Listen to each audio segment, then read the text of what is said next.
chaîne d'information sur RTI 1. Madame, monsieur, bonjour, bienvenue dans ce journal. Dans l'actualité de ce lundi 5 mai, développement économique et social dans le Dinguélé. Le vice-président de la République, Thibaut Koné, inaugure ce lundi l'agence auxiliaire de la BCEAO à Odiéné, la station de pompage et l'usine de traitement d'eau de Samesso.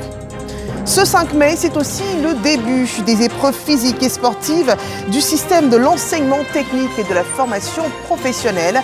Les images de cette journée à suivre dans ce journal. Et puis, les jeunes leaders de la scène politique et de la société civile du Mali protestent contre la possible dissolution des formations politiques et la proposition d'octroyer un mandat présidentiel de 5 ans sans élection au chef de la junte au pouvoir. Le développement dans ce journal. Mais avant, le retour en Côte d'Ivoire du président de la République Alassane Ouattara. Il a regagné Abidjan hier, dimanche 4 mai 2025. Après un séjour en France, il a été accueilli à sa descente d'avion par le vice-président de la République.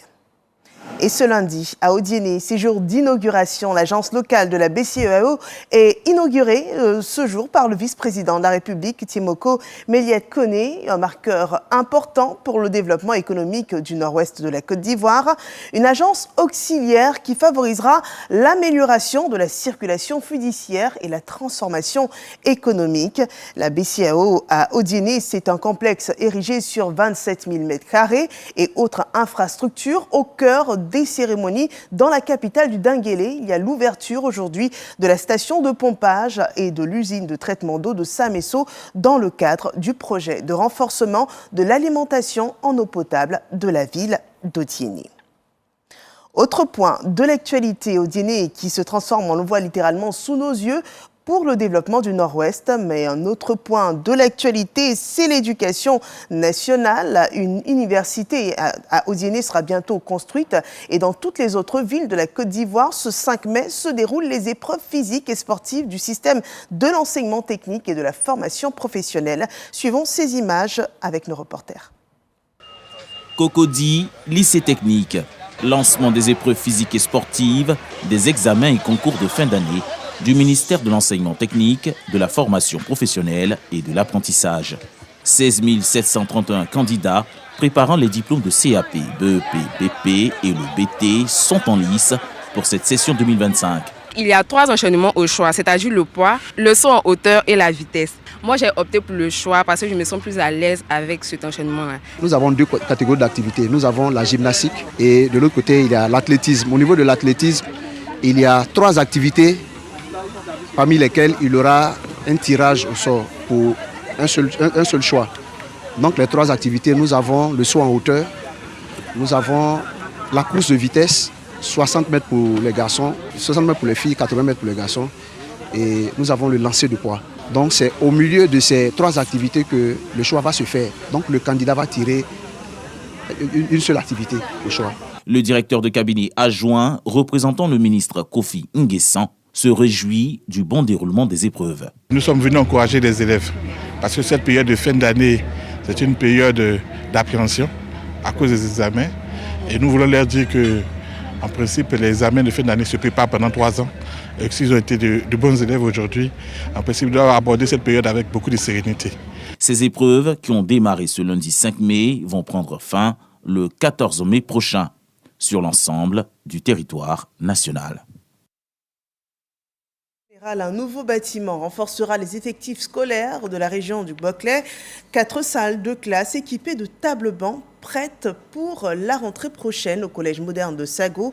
Nous sommes dans le sud-ouest de la Côte d'Ivoire, près de Sassandra, avec Sam Connor. Les élèves du collège de proximité de la sous-préfecture de Sago, dans le département de Sassandra, n'auront plus à pratiquer la double vacation, ou à s'asseoir à 4 voire 5 sur les bancs pour suivre les cours. Un bâtiment de 4 salles construit par le conseil régional du Boclé va permettre à ces élèves de prendre des notes dans des conditions plus optimales. Aujourd'hui, ce dont pourrait régler ces problèmes de la double vacation, nous voudrions par la même occasion vous solliciter pour la construction d'une cantine scolaire. Selon Kébé Mahamadou, président du conseil régional du Boclé, l'éducation figurant en bonne place dans le programme d'activité, des efforts vont être faits pour améliorer les conditions d'études des élèves. Nous nous inscrivons dans la vision du président de la République, la vision de la Côte d'Ivoire solidaire. Je voudrais assurer tous les villages d'un processus de développement irréversible. Tous les villages seront touchés. L'école de Badjogoué a démarré, l'école de Tripogo a démarré. On va lancer bientôt la réhabilitation de l'école de Gedjibor, de Manaboué et de Bodjiboué. Pour que nos enfants, nos petits frères puissent aller à l'école et devenir des réussites. Les 4 salles de classe sont équipées de 100 tables bancs par le conseil régional du Boclé. Parlons à présent de santé avec la réflexologie neuro-holistique. Elle apporte soulagement et confort à certaines affections corporelles, émotionnelles et même psychiques. Une thérapie qui a ses racines dans plusieurs cultures et qui est présentée dans cet élément de Marina Manzan et Amidira Souba.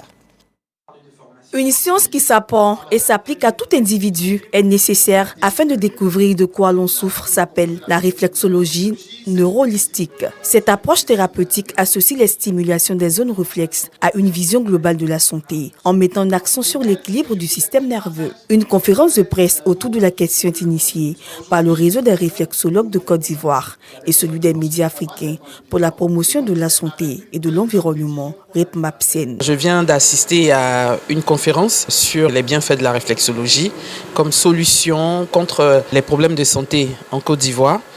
Je ressors avec beaucoup d'acquis. Ce qui m'a surtout touché, c'est que c'est une pratique médicale qui n'est pas beaucoup connue en Côte d'Ivoire.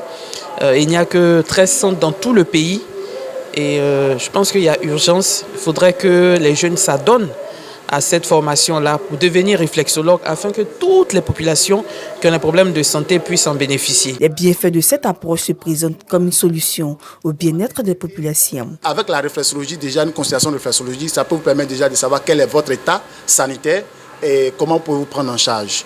L'autre chose, c'est que sur plusieurs pathologies, la réflexologie apporte la restauration, pas seulement le soulagement. En communiquant l'oxygène, en communiquant l'énergie à l'organe s'auto-régénère et l'organe travaille de façon naturelle, sans prise de médicaments. Le réseau des réflexologues existe depuis 2021. Il dispose de 22 agents repartis sur les différents centres de santé de la Côte d'Ivoire.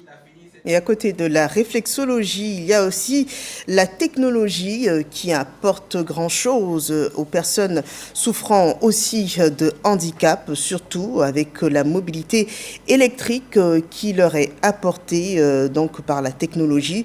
Une technologie à faible émission de carbone qui tient compte de ces personnes-là en situation de handicap. Une action concrète présentée dans ce reportage de Roxane Ambaché et Jean-Marc Djadji. L'accès des personnes en situation de handicap aux moyens de transport et dans les établissements préoccupe de plus en plus. La Direction générale du développement durable et de la transition écologique sensibilise et envisage de renforcer leurs capacités. Sachant les besoins de ces personnes vivant les handicaps, nous avons invité en tout cas les concepteurs, les promoteurs de la mobilité douce, la mobilité verte, pour essayer de prendre en compte les besoins de ces familles, pour que aussi ces familles se sentent acteurs de la promotion du développement durable, acteurs de la promotion de la transition énergétique.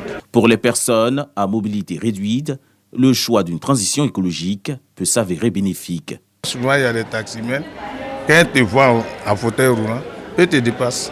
Vraiment, si on a ce fauteuil-là, vraiment, ça va nous arranger plus tous les handicapés. Quand il pleut beaucoup, quand il y a les inondations et tout, ce sont de véritables risques pour nous. Donc on souhaiterait que le gouvernement sensibilise les uns et les autres afin de réduire tout ce qui est émissions de carbone et tout. Dans le cadre de la mobilité verte, le ministère de l'Environnement, du Développement durable et de la transition écologique entend étendre ses actions au niveau des établissements scolaires.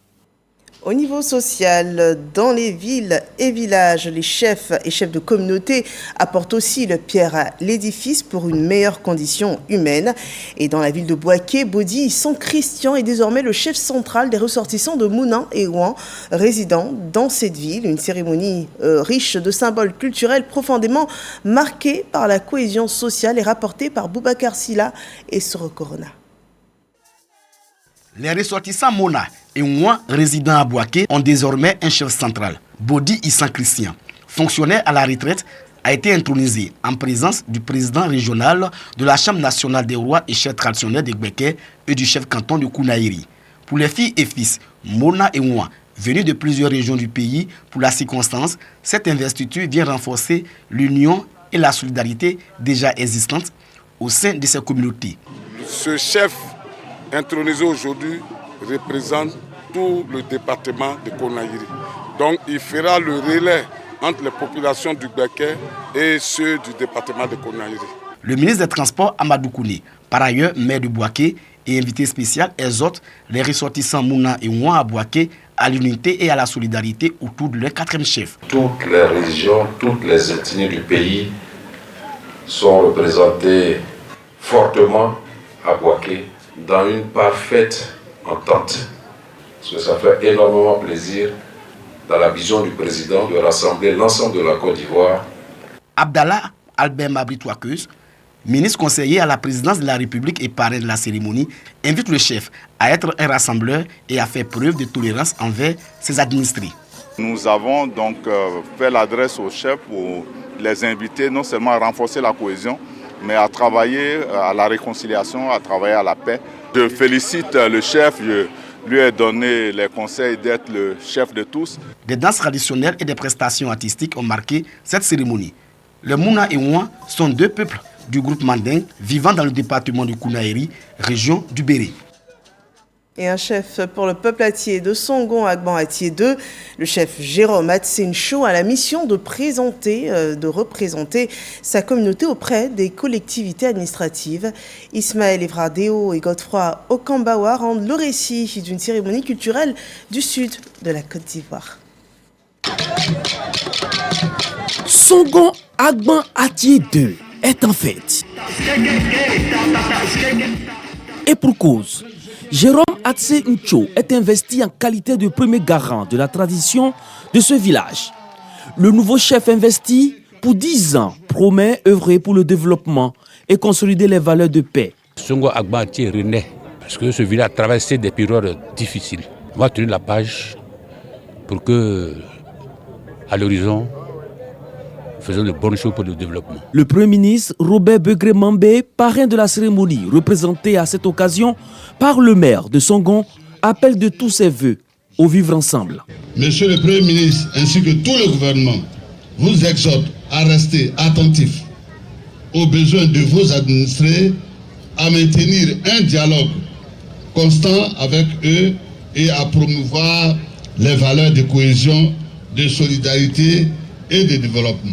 Le nouveau chef du village de Songon Agban Atié 2, Jérôme Atsencho, est un capitaine des eaux et forêts à la retraite.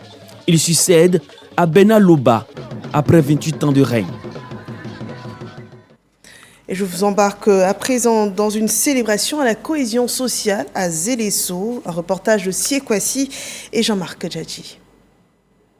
Zélesso aux couleurs de la paix et de la cohésion sociale entre les jeunes. Longtemps secoués par des conflits de génération, ces jeunes s'engagent aujourd'hui à regarder dans la même direction. Il fallait aller au-delà de ces groupuscules d'associations pour créer une fédération des jeunes du village pour que les jeunes d'une seule voix puissent participer au développement du village.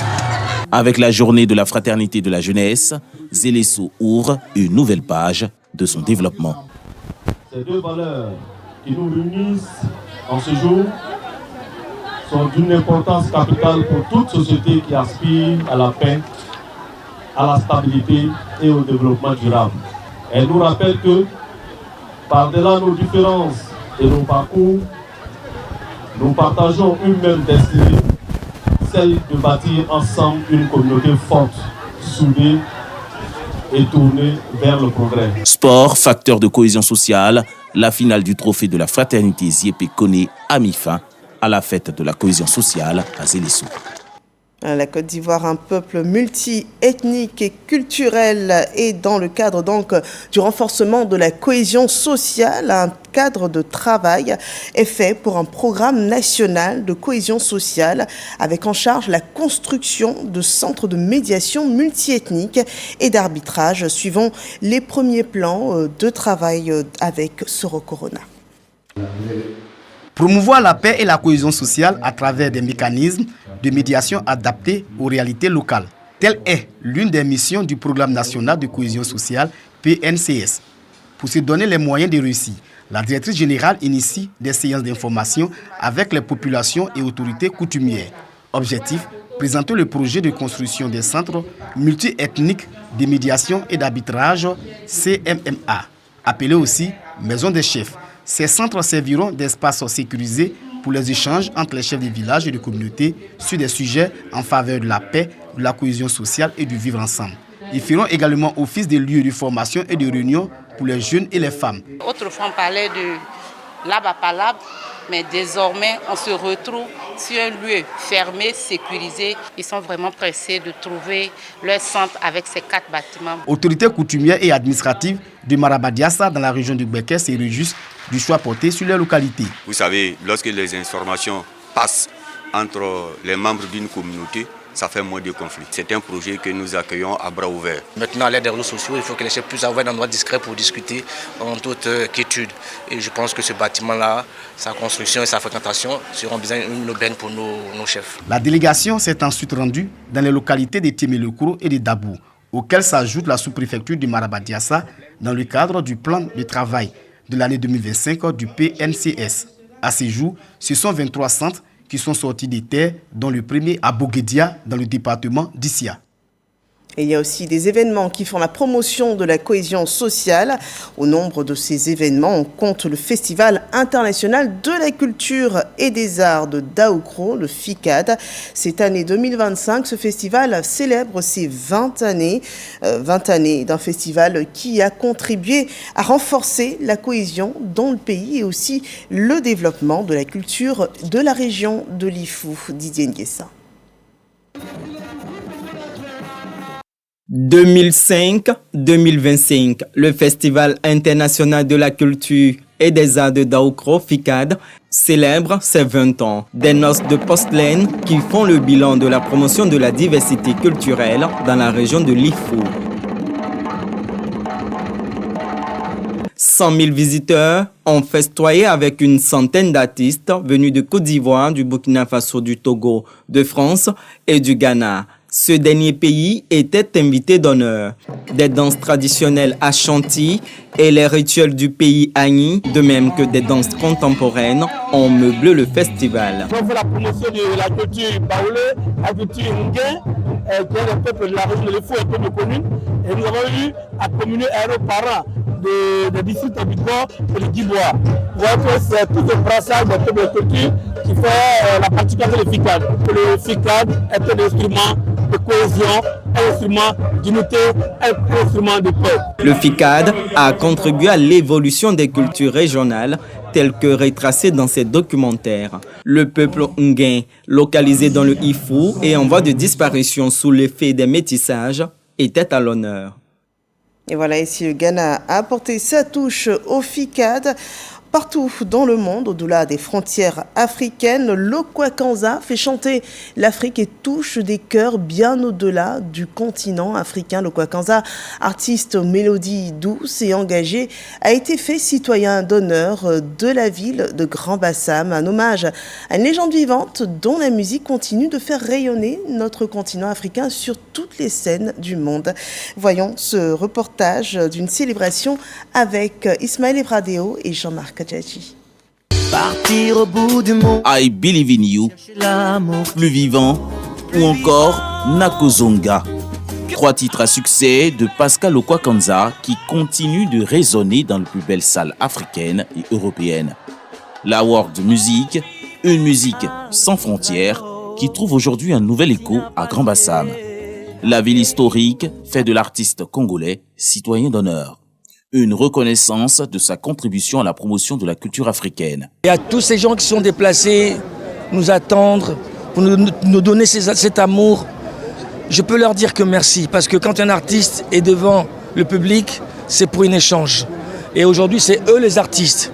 Et j'étais juste le spectateur qui recevait beaucoup d'amour. Un geste symbolique qui s'inscrit dans la volonté de la municipalité de valoriser les figures emblématiques de la musique africaine. Grand Bassam est une ville qui bat au rythme de l'art, qui bat au rythme de la culture. Et chaque fois que l'occasion nous en sera offerte, nous allons reconnaître, distinguer, honorer d'éminentes figures et personnalités à travers des événements tels que celui-ci. Après Alpha Blondy et Mewe, Lokwa Kanza rejoint les égéries de la ville. Grand Bassam, patrimoine mondial de l'UNESCO, entend devenir également une plateforme de célébration des talents africains. Un pont entre patrimoine, musique et reconnaissance panafricaine. Lokwa Kanza, encore plus vivant en tant que citoyen d'honneur de la ville de Grand Bassam. Mais sur nos rythmes culturels, suivons celui du balafon. Ce xylophone est un symbole identitaire du peuple sénoufo en Côte d'Ivoire, qu'il a d'ailleurs magnifié au cours d'un festival à Diamakani, dans la sous-préfecture de Tingrela. On le voit avec Eric Corret. Les festivaliers de la 7e édition du Balafon Festival n'ont pas boudé leur plaisir à cette tribune qui valorise les vestiges culturels du peuple sénoufo. Un moment qui laisse toute la place à la culture traditionnelle. Le village de Diamakani, dans le département de Tingrela, était en ébullition et les jeunes de 18 ans et plus à l'honneur. Concours du meilleur danseur du balafon, rencontres footballistiques et également des récompenses pour les vainqueurs. Un moment qui a noté la présence des autorités administratives, politiques et culturelles, avec la présence remarquée de Jean-Kofi Armand, ambassadeur de l'ONU pour la recherche de la paix. Le maire de Tingrela, Soumaïla Diarasouba, encourage les initiateurs. Nous partons heureux. Pour les pas de balafon que nous avons pu voir, pour les sons de balafon que nous avons pu entendre, nous avons vu le balafon dans toute son originalité et nous voudrons remercier toutes ces populations qui sont mobilisées comme un seul homme. Kone Daouda, opérateur économique et parrain de ce festival, accompagne ces festivités depuis plusieurs années. Il dit sa satisfaction. J'ai vu qu'ici, il y a la réconciliation vraie. Je rends gloire à Dieu. Et que ça continue aussi pour le bonheur de la population. Mariam Kone, la commissaire générale du festival du Balafon, revient sur les motivations. Nous sommes très heureux, le chef du village et tout Diamakani, merci. Merci infiniment. Nous, en tout cas, on sait que cette année, monsieur le maire a pu faire le déplacement. Sincèrement, moi personnellement, ça m'a fait plaisir. Des milliers de festivaliers ont pendant 3 jours vécu des moments inoubliables au cœur de la culture sénoufo, une des fiertés nationales. Et les mouvements politiques font aussi l'actualité en cette année électorale. Les gardiens de la République analysent les années Alassane Ouattara de 2011 à 2025. Ils dressent leur portrait du chef de l'État, Alassane Ouattara, sur des qualificatifs élogieux. Brouillapo et Gabriel Zani. Tous ces jeunes enthousiastes sont des militants du RHDP, réunis au siège du parti des oufouettistes à Yopougon dans le cadre d'une conférence de presse organisée par les gardiens de la République GR 225. Sous le thème Alassane Ouattara 2011-2025, un héritage de progrès et de stabilité. Le leader du mouvement proche du parti au pouvoir a défendu les acquis du régime depuis l'ascension du président Ouattara au pouvoir il y a 14 ans. Le président Alassane Ouattara a mis en place un pays transformé, stabilisé, engagé sur la voie irréversible de l'émergence. Ce bilan est celui d'un bâtisseur infatigable, d'un homme d'État d'exception. C'est d'ailleurs pour cette raison que nous pensons qu'il est nécessaire de le solliciter à poursuivre son œuvre pour les générations futures. Notre engagement, c'est pour dire à Ado que c'est lui que nous on veut pour l'année 2025. Le mouvement GR 225 existe depuis 2024 et est représenté dans tous les districts du pays. Soro Nambedje a insisté sur l'importance de préserver les acquis et de rester unis autour du président de la République, Alassane Ouattara, pour les échéances électorales à venir. Dans la ville de Bouaké, ce sont des gardiens de la religion catholique qui retiennent notre attention. Le diocèse repense la catéchèse pour une transmission de la foi. Évêques, prêtres, religieux et catéchistes souhaitent l'adapter aux réalités actuelles. Laure Goretti et Charles Tatou. Repenser la catéchèse en l'adaptant aux cultures locales et aux réalités actuelles avec des outils pédagogiques appropriés. Tel est l'objectif des assises diocésaines du catéchuménat organisé par le diocèse de Bouaké. Depuis 3 ans, une nouvelle méthode est expérimentée qui répond mieux aux défis de la formation chrétienne. L'homosexualité, de la pédophilie, ce sont des questions qui touchent les jeunes aujourd'hui. Et donc on a repris toutes ces thématiques-là qu'on a développées dans les nouveaux manuels en tenant compte de la culture des jeunes aujourd'hui. Et puis aussi de façon très concrète et à la demande de la conférence des évêques, nous sommes en train de déployer une catéchèse éminemment biblique, c'est-à-dire qui s'appuie sur la parole de Dieu en premier. Donc quand vous prenez les anciens livres de catéchèse par exemple, vous voyez qu'on parle d'un fait de vie. Alors que dans les nouveaux livres de catéchèse, on parle de la parole de Dieu. Le retour d'expérience que nous avons est très positif. Pendant 3 jours, les participants vont réfléchir à l'amélioration des parcours catéchétiques, identifier les insuffisances, partager leurs expériences et tracer de nouvelles orientations pour l'avenir. La finalité, ce serait de faire naître quelqu'un à une réalité. Comment faire en sorte que la personne accueille le message, que ce message soit intégré et que ce message le transforme. Voilà, donc c'est un peu cette méthode-là, conception, gestation et enfantement. Ces assises ont réuni plusieurs évêques, prêtres, religieux, religieuses, catéchistes et autres acteurs pastoraux d'ici et d'ailleurs. La rencontre vise à faire du catéchuménat une véritable école de la foi, porte d'entrée dans la grande famille de Dieu. Une autre réunion marquée par la foi et l'unité dans les communautés chrétiennes, celle de la conférence des évêques pentecôtistes de Côte d'Ivoire. Elle change de direction.